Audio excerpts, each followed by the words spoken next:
kita. Malam hari ini adalah worship night, malam penyembahan. Sebetulnya apa itu penyembahan? Penyembahan bukan sekedar kita menaikkan pujian dengan suara yang bagus untuk Tuhan. Menyembah Tuhan bukan berarti sekedar memberikan talenta kita, permainan musik kita yang terbaik untuk Tuhan. Bukan sekedar kita mengekspresikan tubuh kita dengan mengangkat tangan menangis. Bukan sekedar itu. Worship atau penyembahan adalah sikap hati yang kita tujukan kepada Tuhan.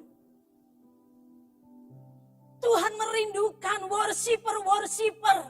Tuhan merindukan penyembah-penyembah yang punya sikap hati yang benar. Sikap hati yang benar itu yang seperti apa?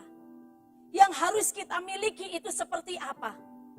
Yang pertama, dibutuhkan kerendahan hati.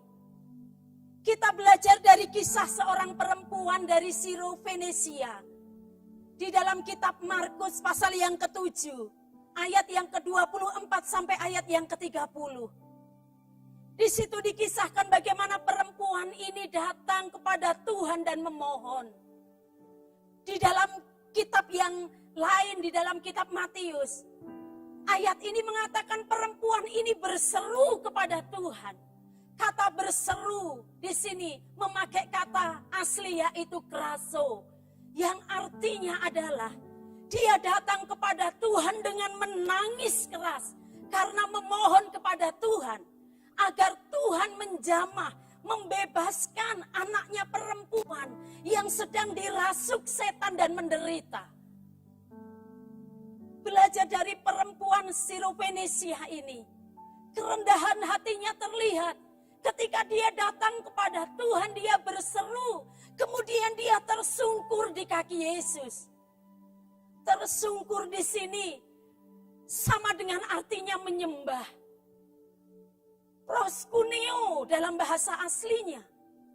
Dia merendahkan dirinya serendah-rendahnya di kaki Yesus untuk memohon pertolongan Tuhan. Sikap ini menunjukkan bahwa wanita atau perempuan ini punya rendah hati. Dia menyadari siapa dirinya. Dan dia menyadari siapa yang sedang ada di hadapannya, yaitu Tuhan yang besar. Ketika dia tersungkur, merendahkan diri di kaki Yesus. Memohon pertolongan Tuhan agar membebaskan anaknya yang kerasukan setan. Apa yang Tuhan Yesus jawab? Berkata kepada perempuan ini, Tuhan katakan, tidak layak aku mengambil roti untuk anak-anak dan aku melemparkannya kepada anjing. Ketika mendengar Tuhan mengatakan dia anjing, perempuan ini tidak sakit hati. Perempuan ini tidak merasa harga dirinya diinjak-injak. Perempuan ini sadar bahwa orang Yahudi atau orang Israel pada waktu itu menganggap bahwa orang di luar Israel atau orang di luar Yahudi adalah orang-orang najis yang disamakan dengan anjing liar. Tetapi ketika Tuhan mengatakan tidak layak ini diberikan kepada anjing, Tuhan sedang memakai bahasa yang lebih halus, yaitu kunarios. Yang artinya adalah anjing kecil, anak anjing rumahan. Wanita ini tidak tersinggung. Karena dia menyadari, betul aku ini lemah. Karena itu aku datang kepada Tuhan karena aku membutuhkan pertolongan Tuhan. Sehingga wanita ini menjawab apa yang dikatakan Yesus. Benar itu. Tetapi bukankah seekor anjing yang ada di bawah meja tuannya masih bisa mengambil remah-remah dari anak-anak itu? Wow. Belajar kerendahan hati di sini. Bagaimana dengan Bapak, Ibu, dan saya malam hari ini? Ketika kita datang menyembah Tuhan, apa yang kita bawa? Mungkin kita membawa suara kita yang bagus kita persembahkan kepada Tuhan. Mungkin kita membawa talenta kita yang luar biasa, yang spektakuler, kita bawa kepada Tuhan. Mungkin kita membawa ide-ide yang cemerlang untuk kemajuan gereja ini sebagai persembahan kepada Tuhan. Mungkin kita membawa uang kita yang banyak kita persembahkan untuk kemuliaan nama Tuhan. Itu tidak salah, itu baik. Tetapi penyembahan itu menjadi tidak benar ketika mulai ada sikap hati yang salah. Mulai ada kesombongan dalam diri kita. Merasa aku yang paling hebat. Aku yang paling bagus. Aku yang paling pintar. Aku yang paling rohani. Tuhan tidak berkenan dengan sikap hati yang sombong. Ingat, malaikat Alkitab mencatat di surga ada malaikat Gabriel, pembawa berita, kabar baik. Malaikat Mikael yang memimpin peperangan. Dan yang ketiga, malaikat worshiper yaitu Lucifer. Wah, luar biasa ini Lucifer, awalnya seorang penyembah Tuhan yang luar biasa. Tetapi ketika mulai ada kesombongan, dia ingin dipuji. Tuhan tidak berkenan. Dan akhirnya apa? Tuhan enyahkan dia dari hadapan Tuhan. Sikap hati yang kedua yang benar di hadapan Tuhan sebagai seorang penyembah adalah ketaatan. Ketika kita berbicara tentang ketaatan, diingatkan kepada sebuah peristiwa di dalam Kejadian pasal yang ke-22 ayat 1 sampai 19. Kisah tentang bagaimana Tuhan memerintahkan kepada Abraham agar Abraham mempersembahkan putranya yang tunggal untuk dipersembahkan kepada Tuhan. Ini putra tunggal yang ditunggu bertahun-tahun, 25 tahun. Dan Abraham mendapatkan anak ini justru ketika dia sudah tua.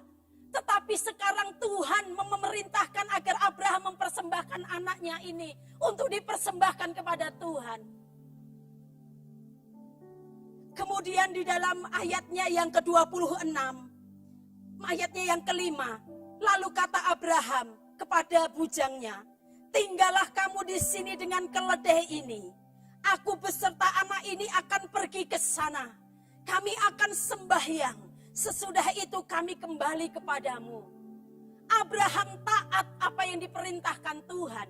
Dia pergi ke sana, maksudnya pergi ke Gunung Moria untuk sembahyang. Kata sembahyang yang dimaksud di sini ini adalah worship. Kata worship yang pertama kali muncul di dalam perjanjian lama, memakai bahasa Ibrani sakak, yang artinya adalah merendahkan diri di hadapan Tuhan. Abraham sadar siapa yang memerintahkan dia. Yang memerintahkan dia adalah Tuhan yang harus ditaati perintahnya. Mungkin kita sedang bertanya, kenapa Abraham dengan gampang dia mau taati apa yang Tuhan perintahkan sekalipun itu gak gampang gitu. Karena Abraham pernah punya pengalaman rohani bersama dengan Tuhan. Ketika pada waktu itu Tuhan memerintahkan Abraham untuk meninggalkan Ur Kasdim, tanah kelahirannya. Kemudian Abraham disuruh untuk menuju satu tempat yang akan dijanjikan buat dia. Abraham pergi. Dia tidak bertanya-tanya, dia taati perintah Tuhan. Karena dia tahu, dia percaya siapa yang memberi perintah yaitu Tuhan yang besar. Tuhan yang tidak pernah mengecewakannya. Tuhan yang pasti menggenapi janji-janjinya. Abraham percaya Tuhan yang berjanji bahwa keturunan Abraham akan seperti bintang di langit banyaknya. Dan Abraham akan menjadi bapa bagi banyak bangsa. Janji ini dipegang oleh Abraham dan dia taat melakukan apa yang Tuhan perintahkan. Bapak Ibu yang dikasihi oleh Tuhan, bagaimana dengan kita, sikap hati kita? Ketika kita datang kepada Tuhan, Tuhan membutuhkan worshiper yang hidup dalam ketaatan akan perintah Tuhan. Bukan sekedar jago menyanyi, bukan sekedar jago bawa firman Tuhan, bukan sekedar jago main musik, bukan sekedar jago dalam talenta-talenta yang lain. Tetapi kalau dia tetap hidup dalam berkompromi dengan dosa, penyembahannya tidak berkenan di hadapan Tuhan. Tentunya untuk kita taat firman Tuhan, Ada pengorbanan yang harus kita berikan.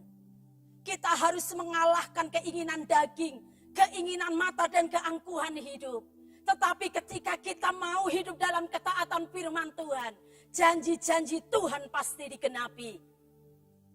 Dan Bapak Ibu yang dikasihi oleh Tuhan, ending dari dua kisah ini adalah ketika mereka punya kerendahan hati, sikap hati yang benar, hidup dalam ketaatan, dampaknya kuasa Tuhan dinyatakan. Ingat perempuan Sirofenesia, ketika dia punya kerendahan hati, apa yang terjadi? Dia memohon dengan sungguh-sungguh kepada Tuhan. Apa yang terjadi? Tuhan katakan kepada perempuan ini, karena kata-katamu di dalam kitab Markus, di dalam Matius dikatakan, karena besar imanmu, sekarang pergi, keluar. Kemudian perempuan ini pulang ke rumah. Dan sesampainya di rumah dia melihat anaknya yang kerasukan setan sedang terbaring di tempat tidur dan setan sudah keluar dari tubuhnya. Kemudian kisah Abraham yang punya hati yang taat kepada Tuhan, apa yang terjadi? Ketika Abraham sudah siap membawa pisau untuk mengorbankan Ishak, tiba-tiba ada suara malaikat Tuhan berbicara. Jangan kau apa-apakan anak itu. Jangan kau bunuh anak itu. Dan ketika menengok ke belakang, Abraham melihat Tuhan sudah menyediakan domba jantan sebagai pengganti untuk mempersembahkan kepada Tuhan penggantinya Ishak. Dampak yang luar biasa ketika kita menjadi penyembah-penyembah yang punya sikap hati yang benar. Rendah hati, jangan sombong. Dan hidup dalam ketaatan akan firman Tuhan, kuasa Tuhan pasti bekerja. Saya akan memberikan kesaksian singkat. Ada seorang jemaat, seorang ibu yang pernah bersaksi. Satu kali dia katakan pada saat itu dia sudah mengenal Tuhan. Tetapi dia rindu sekali suaminya juga ikut mengenal Tuhan, datang ke gereja, beribadah bersama-sama. Itu kerinduan hatinya. Tetapi suaminya ini masih hidup dalam kedagingan. Masih suka pil, zaman dulu itu ngepil ekstasi. Kemudian satu kali istrinya mengajak suaminya ini untuk ke gereja ikuti HM. Apa yang dikatakan suaminya? Oke, hari Senin sampai Rabu kamu temani aku ke diskotik. Hari Kamis dan Minggu aku ikut kamu ke gereja. Istrinya agak diam sesaat. Tetapi Tuhan seperti memberikan hikmat. Dan hatinya dipenuhi oleh rasa kerinduan yang dalam agar suaminya mengenal Tuhan. Akhirnya apa dia okekan apa yang dibilang suaminya. Dia mengikuti suaminya ketika pagi siang sudah bekerja, kemudian malamnya diajak ke diskotik, dia ikuti. Bukan ikut mengikuti apa yang dilakukan suaminya di diskotik itu, tidak.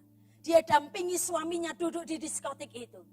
Yang pernah ke diskotik, saya yang nggak pernah ya. Mungkin suara duk duk duk duk duk musiknya seperti itu. Sementara suaminya duduk di sampingnya sambil ngepil ekstasi. Apa yang dilakukan istrinya di situ? Dia cuma nyanyikan pujian sederhana.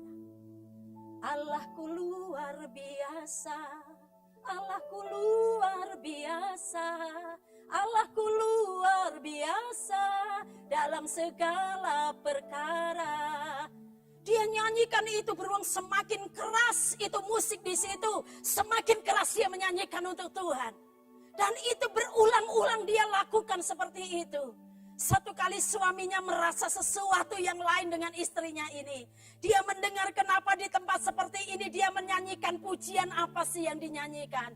Tetapi ketika istrinya ini menyanyikan itu dengan kesungguhan hati, dibarengi dengan sikap hidup yang benar, kuasa Tuhan bekerja lewat pujian yang dinaikkan, suara yang serba apa adanya, pujian yang sederhana. Tetapi ketika sikap hatinya benar, Roh Kudus bekerja di dalam hati suaminya. Dan akhirnya suaminya mengenal Tuhan, ikut ke gereja dan melayani Tuhan. Haleluya! Bapak Ibu yang dikasihi oleh Tuhan yang saat ini sedang ada di rumah yang mengikuti worship night malam hari ini. Mungkin engkau sedang mengangkat tangan saat ini dan mengatakan, Tuhan, Engkau Tuhan yang aku sembah, aku bersujud kepadamu malam hari ini. Aku sedang membawa beban hidupku. Usahaku di masa pandemi ini sedang goyang. Mungkin ada yang mengatakan, Tuhan aku sedang sakit, atau ada keluargaku yang sedang sakit. Atau mungkin sedang bermasalah dengan keuangan. Atau mungkin sedang ada persoalan-persoalan lain yang Bapak Ibu menggumulkan itu sekali dalam waktu-waktu ini. Mungkin engkau menjerit, Tuhan aku gak mampu. Betul, kita tidak akan mampu sebagai manusia biasa. Oleh karena itu malam hari ini datang dengan kerendahan hati. Mari kita datang di kaki Yesus, serahkan itu kepada Tuhan kita. Sebab dia Tuhan kita, dia Raja kita. Dia berkuasa, dan ketika kita sungguh-sungguh membawa hati kita datang kepadanya, ada kuasa Tuhan bekerja. Yakinlah Tuhan sanggup menolong. Tuhan sanggup menyediakan. Tuhan sanggup menyembuhkan. Tuhan sanggup menolong kita. Haleluya, haleluya. Hikiatakan ala ramo ya sikiatakan ayatakan ala ramo. Haleluya. Haleluya. Mari kita sama-sama Bapak Ibu yang ada di rumah. Engkau yang sedang bergumul hatimu saat ini, angkatlah tangan di hadapan Tuhan malam hari ini. Katakan, Kaulah Tuhanku, Kaulah Rajaku. Haleluya.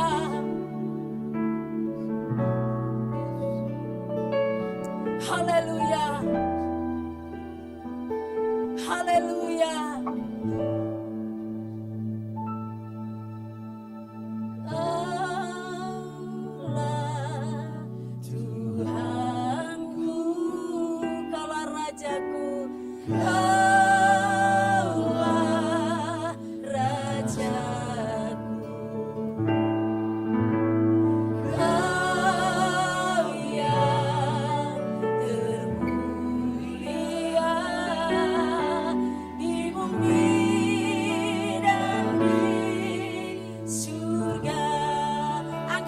Katakan, Kaulah Tuhanku, Kaulah Tuhanku.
sembuh.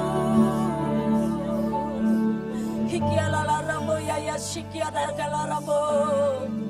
Hikialala ramo yaya shikiada kayata kanala ramo. Hikialala ramo yaya shikiada kanala yarata kanala ramo. Engkau Tuhan yang besar hadir malam hari ini, menjamah setiap sidang jemaatmu yang sakit. Dalam nama Yesus sembuh.